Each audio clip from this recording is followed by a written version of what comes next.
Welcome to Behind the Doors, the podcast where we take you behind the scenes of residential real estate investing. I'm your host, Dan Noma Jr., here with my co-host, Marvin Cruz. We're here to help you unlock the best strategies and practice for investors. Whether you're just starting out or you're a seasoned pro looking to scale your portfolio. We've spent decades navigating the ever-changing world of real estate, and now we're sharing everything we've learned to help you succeed. From off-market deals to cash flow management and everything in between, we'll break it down and bring you actionable insights that can make a real difference in your investments. So get ready to open the door to new opportunities and take your real estate investing to the next level. Let's dive in. All right, we are back with Behind the Doors podcast with, today you just got Dan. You don't have Marvin, but you do have Leo Sanchez. And like I said, if you guys haven't listened to our previous episodes with Leo, go listen to them, like a wealth of knowledge in the real estate sector, especially with like Proptech institutions. We even chatted most recently about how agents should be building how to build themselves, right? How to actually build themselves to be marketable to big companies that would use them, right? And leverage them in a market. So cool conversation. Thanks for being here. Let's, I got a new one for you. Cool. Thanks for having me, Dan. Yeah. I'm excited. And just for folks know that are listening, there's zero preparation. Dan and I are having here a conversation, and we were talking just now, and I'm like, well, we've both been in this industry for a really long time. So I'd be nervous if we couldn't just have a casual conversation. Yeah, man. That's why we're doing this. I feel like this industry's given me a lot, right? Yeah. It's like giving my family a lot. I'm like, okay, well, maybe I can give back in some different way.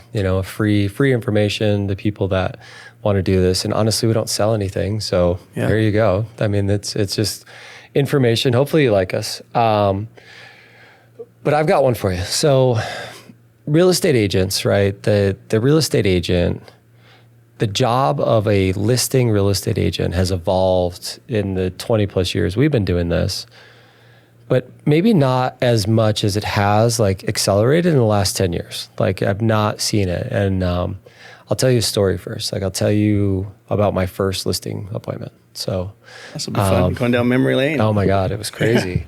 So when I first got into real estate, I knew I wanted to create like an investment-based brokerage, and that's like what I was going to serve. But I was really interested into seeing how real estate agents, like high-producing real estate agents, worked. So at the time, I sought out the number one real estate agent in Maricopa County, and I asked her if I could have a job. Right? I went in her office and I just said, "Hey, can I come work for you?" She's still an agent in the city? She's still an agent. All right. She's still around. Yes, I chat with her occasionally, and. But, when I sell people, and she wouldn't even mind if I shared this, is like, she taught me a lot of really good things, but then the broker of the company also shared with me, he's like, but watch a lot of the bad. He's like, just watch what she does where things are being missed or where opportunity lies and stuff like that. And my first listing presentation was at she went with me and, so I procured it. She knew the people, but, she let me run the show, right? So I get to the house, I get to the deal. And, this woman opens the door and lets us in, and we come into the living room. And, I kind of quickly start putting the puzzle together that she's not the owner of the house, right? This woman isn't the owner of the house at all, right? Her handicapped boyfriend was the owner of the house, right? But she was doing all of the talking, right? So I'm already kind of in a weird spot. I'm out of real estate school, and I just learned that you've got to talk to the owner. You can't just be talking to these other people. And it was wild, right? So we were having these conversations, and this woman's got all kinds of different, reasons why she wants to sell the property. The gentleman in the wheelchair did not really want to sell the house. Like he was fine. He didn't want to leave at all, right? And what it was really boiled down to was that he was kind of supporting her, and that she had outgrown this house. Like her kid, like she's had some other kids, she was bringing more. She needed to outgrow this property and use his house to get there. It was wild, right? It was just a wild conversation. I walked out of the house. We got the listing, right? I walk out of the house and I look at the woman that I was training with, and she was like, "What'd you think?" And I go, "That was insane. That was not at all what I predicted." And she's like, "That's why I wanted you to go on this first one with me. Like I wanted you to see that because that's what it's like every time you walk into a door. Every time you walk into the door, the situation is just different every time. Consumers' situations are just different, and you got to get really comfortable with standing on your feet and being able to talk. Comfortable being uncomfortable. Right. As you're telling that story, it's good to. I hadn't heard that story before, Dan. I didn't even know how you got into real estate. Parts of the story you cut your teeth. I'm sure there's some details in there. Oh my God, yeah. But it reminds me of Mike Tyson. People know who Mike Tyson is. I think most people know, and he's got a famous quote that said, "Everybody has a plan until they get punched in the mouth." Mm-hmm. And it's maybe a really direct quote, if you will, but I think you understand that kind of what he's basically stating. What you're saying is we all have this preconceived plan in our head. We're going to get there. It's going to be so smooth. And I had a plan. I was ready. And she threw that plan upside down, right? So you got punched in the mouth, and it's about, like, did you have a counter plan? Were you ready? Yeah. Maybe first listing appointment, maybe Dan wasn't back then. Yeah. Today, I know Dan. Today I think you'd be ready. Today I was ready. There, I think I was able to navigate it, but I wasn't ready. I left sweating. I was like, oh my God, I can't believe that I just experienced that. It was insane, But anyway, I mean, I tell this story because really it's about being ready or being prepared for what's coming, right? And I, like I said before, is that I think that the agent listing process has changed more in the last 10 years than it's ever changed before. We're in a very old or antiquated kind of industry where it's things have been the same for a very long time, right? But then all of a sudden, these additional consumer options became available. Right. Now, all of a sudden, cash offer programs are being offered on television, and you can sell probably in every major city, right? I've done a ton of traveling, and I see these commercials and billboards. In every city. Yeah, and with all these Proptechs popping up, where you can sell part of your equity and become a partner with them on the way out after they renovate your home and stuff like that. It's a lot, right? There's a lot out there. There's a lot. I mean, even I get confused of how many different value props, some really cool, interesting ideas that folks are doing, but it's confusing. If I'm a consumer, if I'm a seller, I'm a homeowner, where do I even start?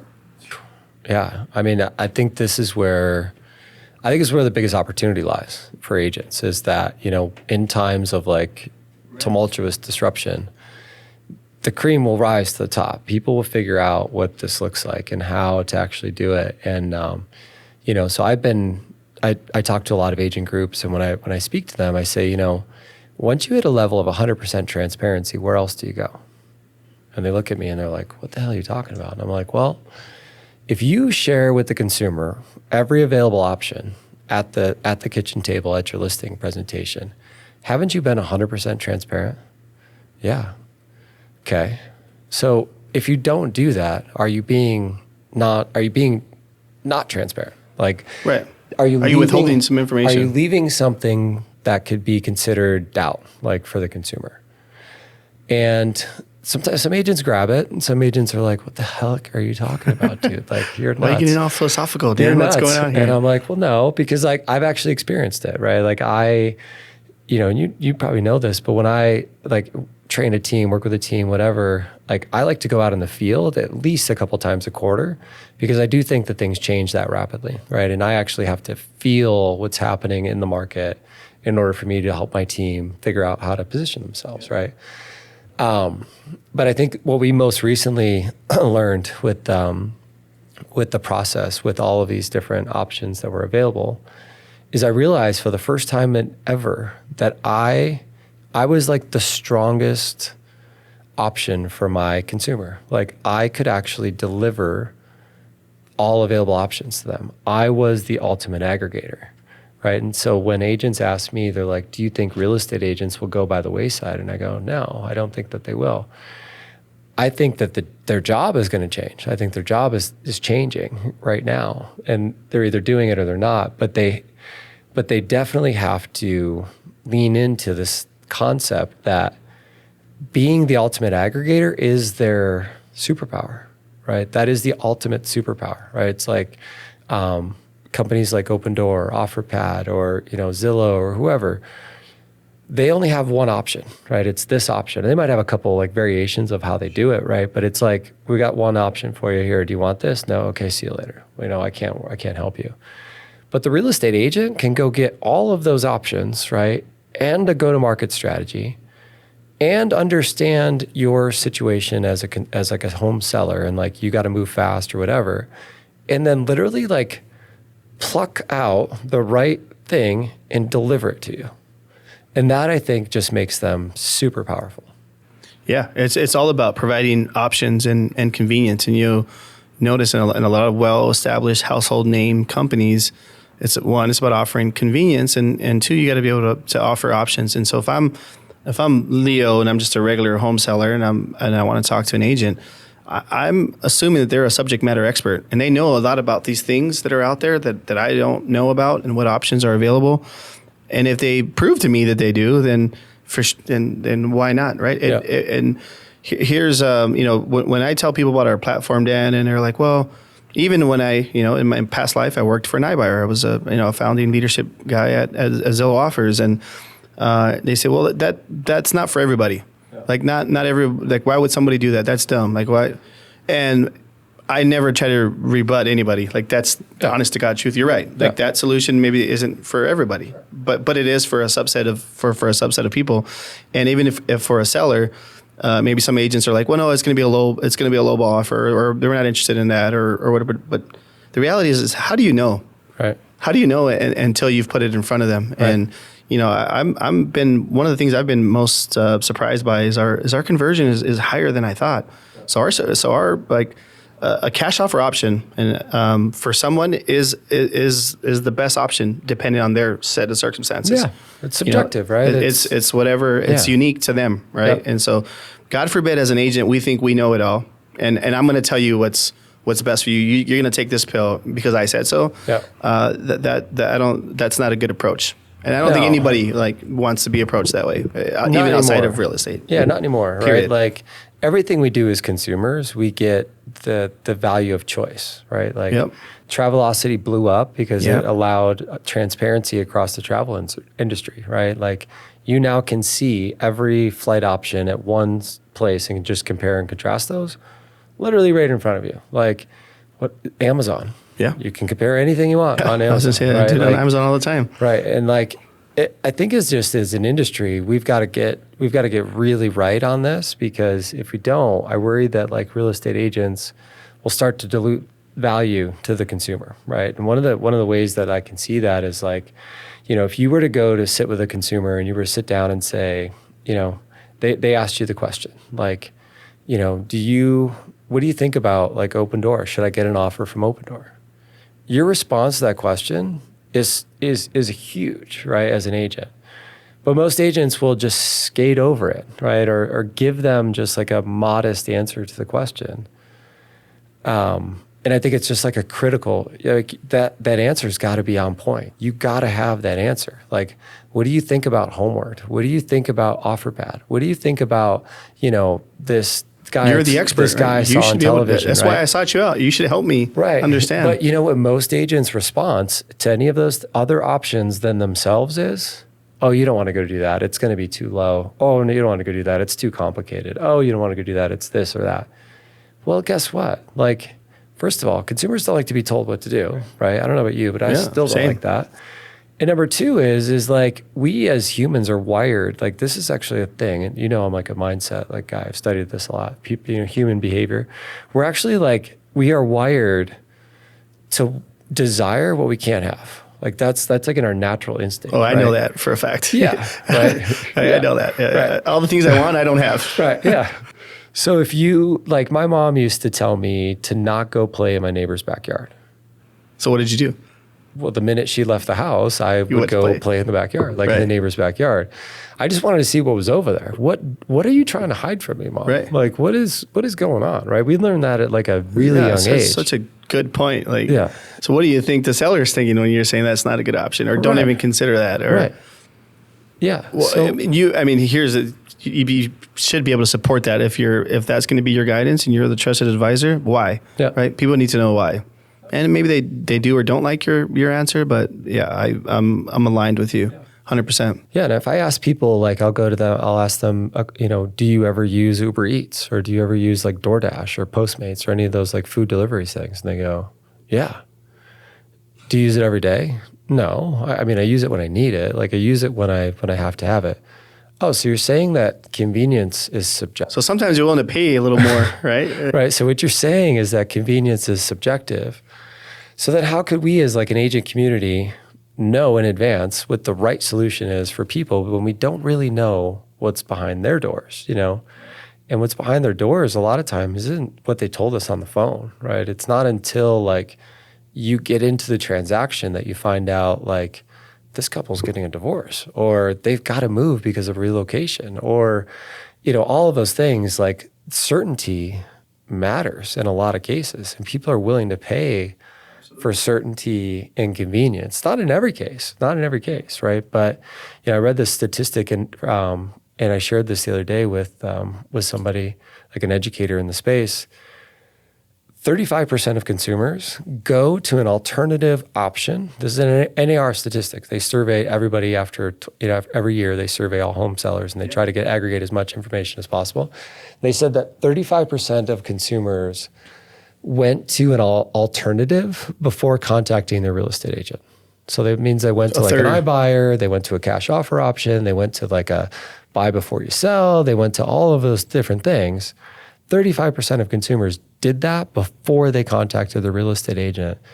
So I started thinking about that, right? And I'm like a thinker, so I'm sitting there thinking and I'm like, why? Why do they do that, right? Why? It's because, and what I landed on, and it might be wrong, I'll take your opinion on this, but I just think if like a consumer, like if I don't, as an agent, present the options, like if I don't bring the options and I'm not talking about them, then what I'm doing is I'm making my consumer make a choice, right? My consumer now has to choose that this alternative option or me, their trusted advisor, right? But if I'm the trusted advisor and I have those options, like aren't I more powerful? Like can't I just be their ultimate advisor at that point? Yeah, I mean, I'm following your logic here. I don't want to agree just to agree, but I mean, it's pretty sound logic. Like, I mean, you've made it pretty simple for me to digest, and that makes a ton of sense to me. Right. Yeah, like why wouldn't you offer all of the options? I don't know. Well, maybe because you don't know where to get those options. Right. Maybe I don't. Or maybe you got to learn the hard way. I learned the hard way, right? Remember, I was a cash offer, one-trick pony. That's all I had. I did not have a retail team. I didn't even know, like I knew how to list a house, but I was not like listing retail homes. That wasn't what I did. And when we started to having to buy like thousands of homes, right, I would send bulk mail to people and I would get This is direct to consumer. Direct to consumer, yeah. Okay. And we would go meet with the consumer and we would present our cash offer option to them. And then if the cash offer option didn't work, I burned the lead. I was done. So my CAC, my customer acquisition cost Was high. Was ridiculously high, right? It wasn't until later it dawned on me, I was like, well, maybe they want something else. Maybe I should like throw more options at them, right? But I learned it the hard way. It was expensive. It was an expensive learning lesson, right? 150,000 mail pieces a month is what we were sending. It was a ton.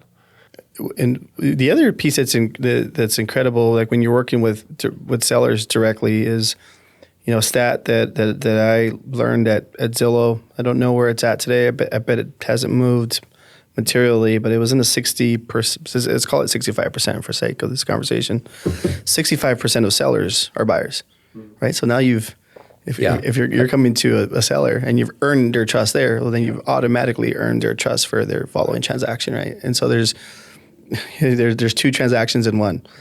So you come right. I guess my point is, like, you get that first impression, you've established that credibility as a trusted advisor because you've brought all those options and to that home owner, they feel like you're someone transparent that they want to work with, and it just makes it that much easier on the buy side. Yeah. Right.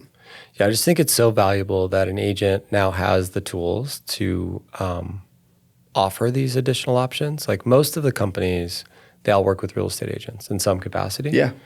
They have to. Yeah. So now it's like we as an agent community have just got to lean in. We've got to lean in so that we don't lose credibility as an industry, right? And we can bring all available options to the consumer. And again, I honestly think that that's our superpower, right? And how you present those options, like we could talk about that in a different episode, but to me, it's just showing the consumer all available options in a format that they can digest, right? Like compare them. How do you take all of these different things and put it on one sheet so that I can compare it apples to apples? How do I do that? And if you an agent can figure that out, like you're winning, like you're going to win, because where are they going to go, right? You've hit 100% transparency with them. You've built credibility at the kitchen table, and you've removed any other doubt, right? It's not like I can go, well, actually, I saw this one commercial and I want to go do that. No. I got that for you too. I brought that here. Here it is. Like, you don't need to go do that. I'm your guy. I got everything. I got every option for you. Imagine that, like, experience as a consumer. It's pretty cool. That's like where the magic happens. Well, the beautiful thing is that magic exists, Dan. Yeah. That magic exists in a very digestible, easy, friendly homeowner way. Right. I've had the opportunity to see what our tool does and how simple it makes, and how we continue to build the agent's brand, like the branding on those, on what our tool can do is branded to the agent, right? And so, I love that functionality of our tool, and I love that, to your point, the way we started this call, this podcast was, we're paying it forward, giving those tips and tricks that you and I have learned along our careers, and offering them out there, and painfully took all of our experience and been able to really put that into a technology, and now we're can put this out to the masses and help agents increase their production. Yeah, for sure. That's the goal, man. That's the goal. All right, agents, you got a plan. You got to go execute now.